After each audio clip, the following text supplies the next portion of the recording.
আমার বন্ধু আমার কাছে একটা প্রশ্ন করছিল। প্রশ্নটি হলো, সে একজন মেয়েকে কবুল বলে ফেলেছিল। তাকে ওই মেয়ে প্রস্তাব দিয়েছিল যে আমি তোমাকে বিবাহ করতে চাই। ছেলেটি ও মেয়েটি দুজনে পরিকল্পিতভাবে কবুল বলে ফেলে, কিন্তু এখন ছেলেটির বিবাহ কি হবে আর হলেও কিভাবে গ্রহণ করবে? এই তো মহা পাঠপাড়ে দেখছি যে মানে প্রস্তাব দিল আর কবুল আর বিয়ে হয়ে গেল। এ তো মানে এমন হলো যে আকাশ সাক্ষী জমিন সাক্ষী আমি তোমাকে বিয়ে করলাম যা। এখন মেয়েও বলছে আকাশ সাক্ষী জমিন সাক্ষী তোমাকে আমি বিয়ে করলাম যা। কয়দিন পরে বলছে তোর সঙ্গে আমার ব্রেকআপ। তো মেয়ে বলছে করলা কবুল বলে বিয়ে, তালাক হবে, ব্রেকআপ কেন হচ্ছে?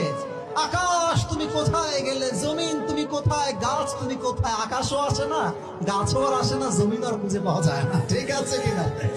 এই জমিন সাক্ষী আকাশ সাক্ষী একা একা বিয়ে করলে হবে না, বুঝতে হবে ইজাব কবুলের যে শর্তগুলো আছে অবশ্যই একজন সাক্ষীও থাকতে হবে রে ভাই। তুমি এর আমি বসে বসে বিয়ে করলে তো বিয়েটা হয়ে যায় না, সাক্ষীর দরকার। যুবক ভাইরা আছে না নাই? আর তোমরা যখন বিয়ে করবা, এই সমস্ত ভিত্তিহীন বিয়ে করলে তোমার বিয়ের পর তুমি যা যা